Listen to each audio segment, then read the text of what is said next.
I'm David Lombardo, and this is WCNY's The Capitol Press Room, and we're turning our attention to education services, including college classes available in New York's prisons and jails. And our guest is Trent Griffin-Braaf, founder of Success Map Initiative, whose work includes programs in youth and adult correction settings.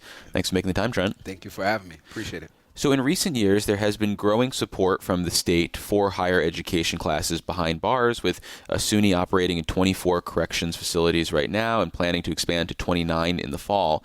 As someone directly interacting with impacted individuals, how important are these opportunities, both in terms of the experience while incarcerated and for life afterward? Man, I think it's extremely important. One, I believe that rehabilitation starts while you're incarcerated. And if we're talking corrections, then access to higher education provides better outlets for individuals upon completion. And so not only is it enhancing public safety upon release, reducing recidivism or the rate of returns, because now individuals have better job opportunities that have higher levels of income, which are sustainable for their families. But then in addition to that, while they're incarcerated, it actually builds a safer facility as well, because these individuals have less time to get involved in other stuff that's taking place inside of the facilities that could be negative. In addition to, we're seeing violence go down for individuals who are actually taking place in programming and things of that nature while incarcerated.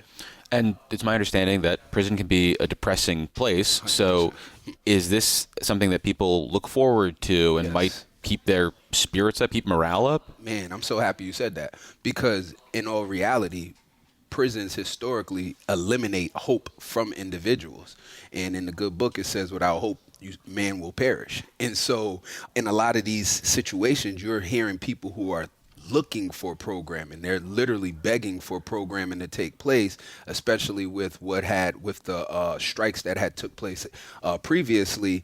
It's really limited the opportunities for incarcerated individuals. And so I'm seeing in real time, when programming is provided or given, people are yearning for those opportunities. Well, yeah, let's talk about your experience. What is the footprint of you and your organization? What types of facilities are you in? And what is, I guess, the range of classes that you provide? Great question.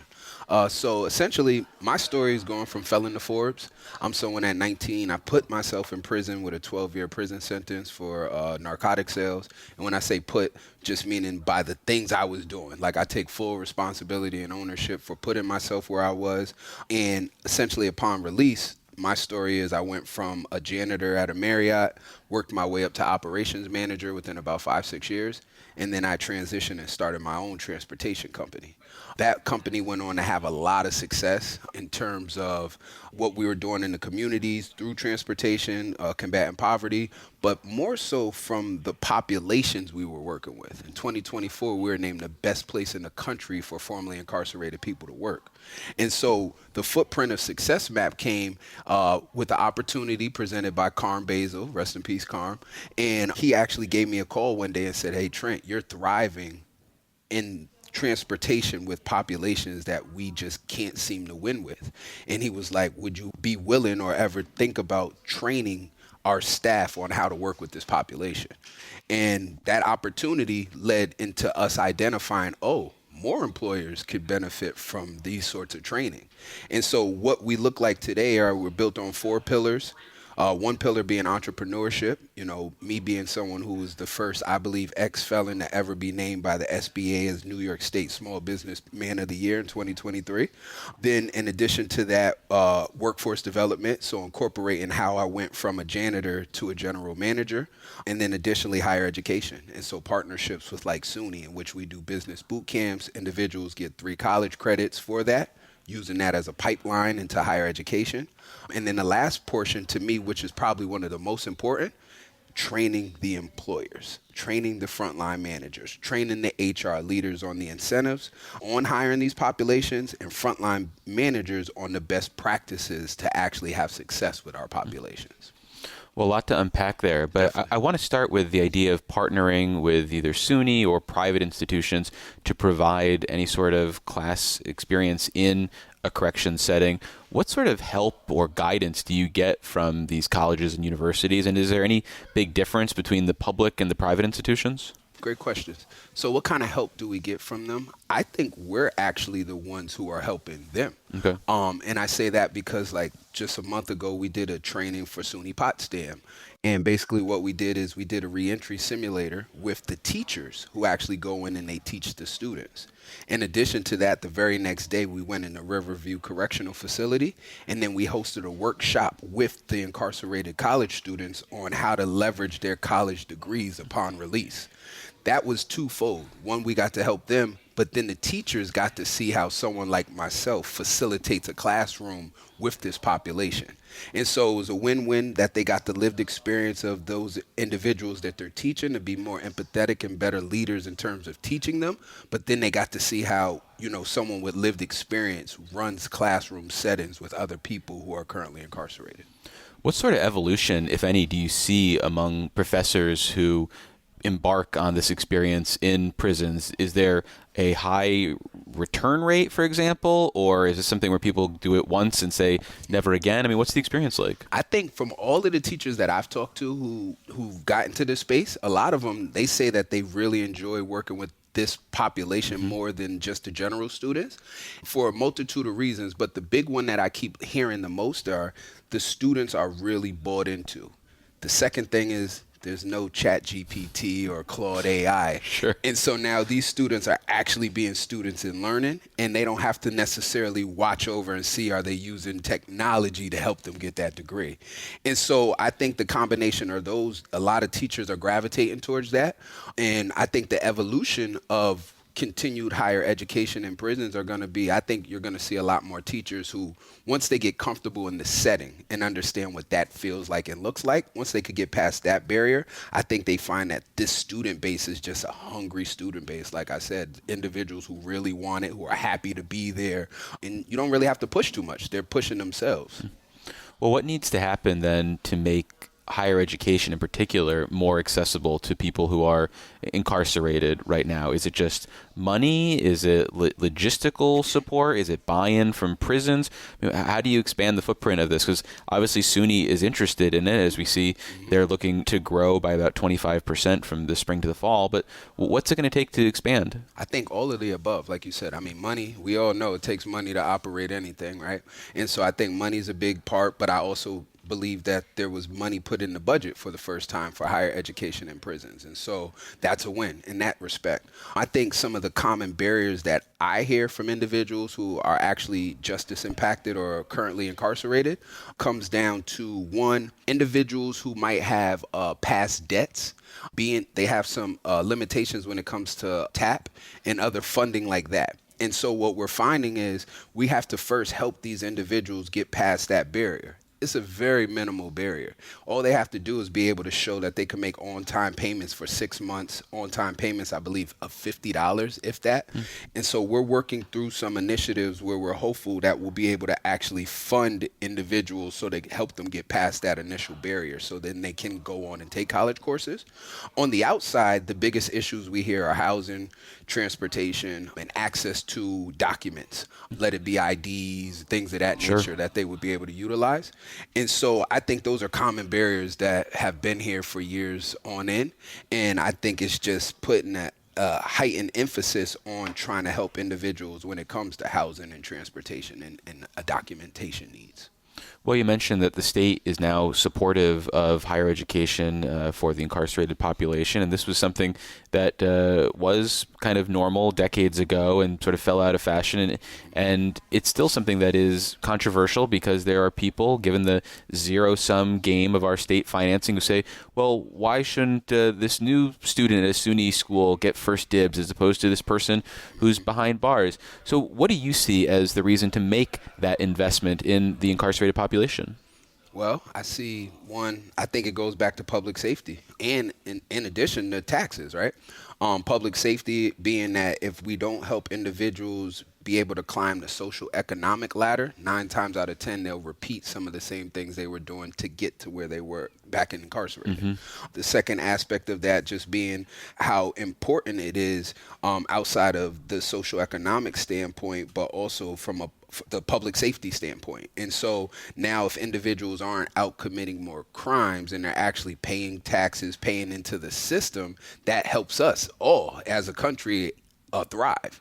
In addition to that, when I go back to taxes too, the second thought I'm thinking is in terms of them actually producing or putting into the tax system, we also have then the expansion of opportunities for other individuals. So it becomes like a pipeline. And I think one thing that I've been able to utilize through my story is people can see themselves as a part of my journey. And so the more winnings that we have from individuals coming home, getting into higher education, going on and starting career pathways, or coming home and starting businesses and thriving that way, now people can see themselves doing it also. And I think that's probably one of the biggest changes I've personally seen with access to technology is when I was incarcerated, you seldomly heard of success stories from individuals who were formerly incarcerated. Now it's something people can see more and hear more. So I just think as you see it, then others can see themselves and then they could follow those same sort of pathways. Well, do you encounter that sort of negative stigma around this 100%. for people who are connected to the prison system? Are there guards or educators who say, I'm not into this? Or do you find that the people who are living this or seeing this are typically more supportive or are believers? I think it kind of goes down to like just anything. You're going to always have some supporters and some people who don't.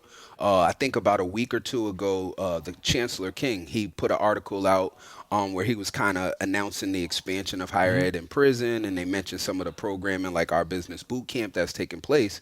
And as I was reading some of the comments online, it was just like I thought this was a positive story, but to hear people say stuff like, well, I guess I should have never sent my kid to college. I should have just let him go to prison so he could get a free education.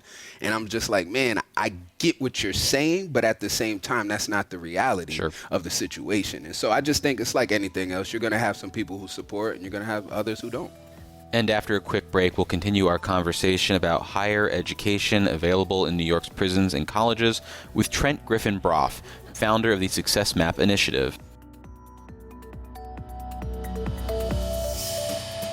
Support for the Capitol Press Room comes from O'Donnell & Associates, a public affairs firm providing strategic guidance to businesses and nonprofits on navigating policy and regulatory issues. More information is available at o'donnellsolutions.com.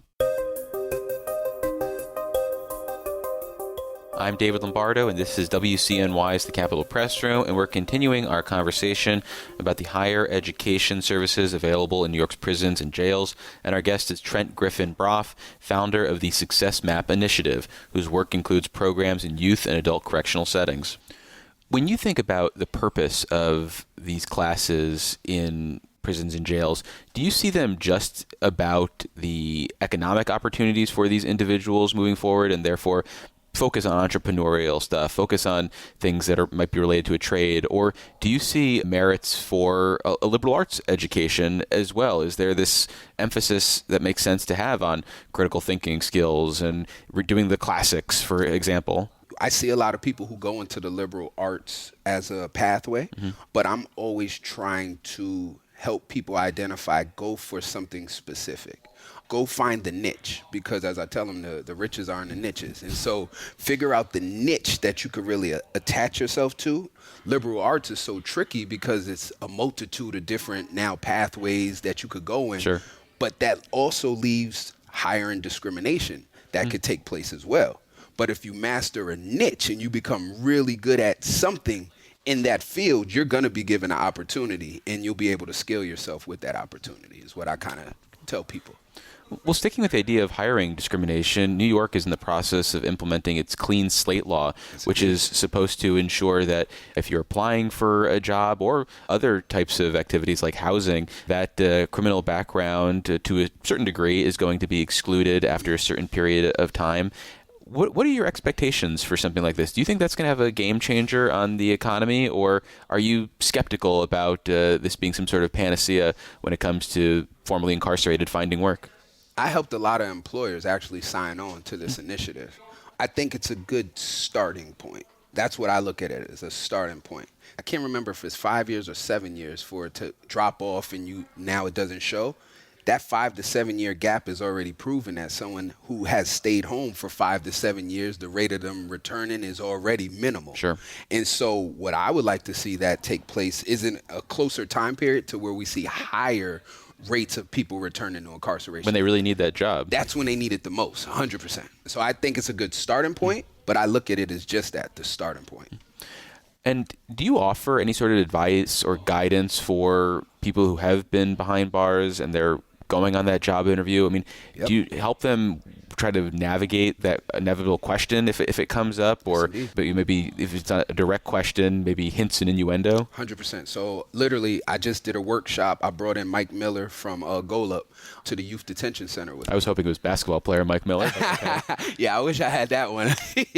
Maybe Pat Riley, if you're hearing this, send Mike our info. Sure. But so Mike Miller from Golub, and he's one of the top executives, and I brought him in, and what we talked about was workforce, and that was one of the questions that came up. How do you navigate that question? And so we teach that. I actually was texting someone this morning who has an interview today, and I was giving them some advice around that question specifically. And the big thing is we always tell them don't lie. Like, it's better to be forefrontful. Sure. But not to give too much information on paper. If it's a yes or no question, just answer it with a yes or no and leave it at that, and give yourself the opportunity to explain it in more details during the interview process, as that being the best practice. And so we teach that. That's part of our, we have a mentorship circle. So when individuals are released, we're able to be there and help guide them in whatever. If they're going into higher ed, if they're looking for a workforce, then we work with them on how to get there and help them address questions like those on the applications. Well, I want to come back to the experience within prisons, because you mentioned earlier the availability of classes, and programs more broadly have been impacted over the last year plus following the illegal prison strike by guards, and then we had a loss of staff that got fired. They're using the National Guard, and they have a very limited role, though. Yep. How has the status quo impacted the ability to provide higher education in prisons right now? Are you hearing or seeing directly a real problem? I definitely have been seeing and see it as a real problem. I will say it looks a little bit different when you're talking about county jails. Sure. And so in county jails, what we're seeing, because we do this in a couple of county jails around the state, they have better handle of their staffing. And so programming is kind of taking place as normal. Mm-hmm. The other big thing, though, is in county jails, there's not a lot of programming. And so it's a lot easier to also incorporate and keep programming sustainable. When you start talking about docks, now that's a totally different beast in itself, because the programming takes place multiple times throughout the day. They have multiple levels of programming. And because of any kind of staff shortages, you see programming getting pulled. And so what I've seen is facilities are being very strategic around what programs they want to bring in or what programs they're starting. And they're really leaning into the programs that they feel are the most effective. And so Green specifically, we've been doing our business boot camp, workforce development programs there, I want to say about 3-4 years now. During that strike, we had to stop. Obviously, we had no access into the facility, but we were one of the first 2 or 3 programs that they brought back in partnership with the higher ed. And our program right now has over 300 people on the waiting list, the largest waiting list they've ever had for any programming. And I believe that's twofold. One, I think the word spread on the facility of how good of a program it is and the benefits it has. But then two, I just think people are eager. They want to get this information. They want to do programming. And so again, the strikes have definitely hindered in docs what happens and what's available for programming. 100% I've seen it. But I've also seen how we have to get creative and utilize the tablets and the digital resources that individuals have available. I found that's one way to really help be able to provide programming, because now you don't need as many staff to be present for when programming takes place. And so again, we're just thinking outside of the boxes, trying to bring something unique and different to the table, because we do know this is a real issue because we still see it. Sticking with resources, the physical resources, do you find that the incarcerated population has access to the relevant books or tablets, and you're shaking your head no, so expand on that? We live in a digital age. inside of most facilities, they're still using the same trainings that they were using when I was incarcerated, before I was incarcerated, maybe in the 80s, right? And these same issues still exist, but we live in a new world. And because of that, yes, the tablets are helpful. It teaches an individual a little bit on how to use a tablet, an app here or there. There's a lot of great programming that can take place on a tablet, but it's still very limited. And so like what we do through our workforce programming and the digital side of it, when we do it virtually, we're able to do simulations of utilizing Zoom and Teams for employment. We know that people nowadays need to know how to use a job board.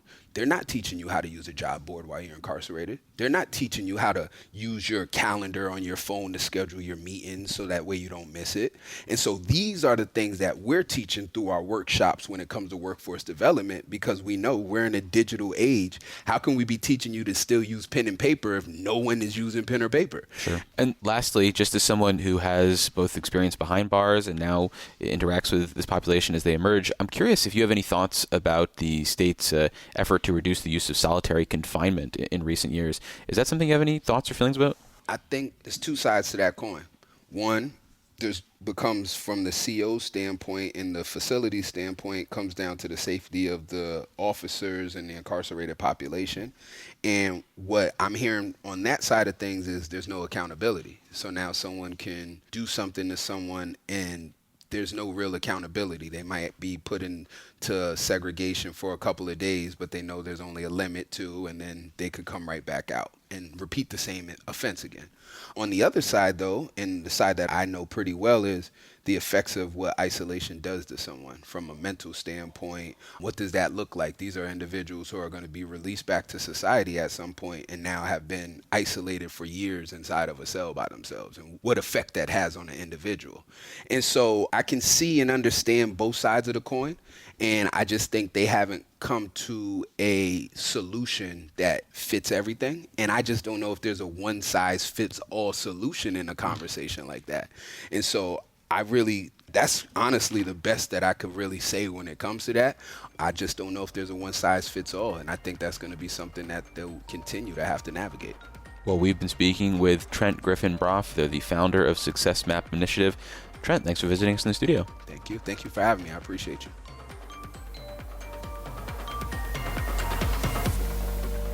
Support for the Capitol Press Room is provided by New York State United Teachers, a statewide union of nearly 700,000 professionals in education and healthcare.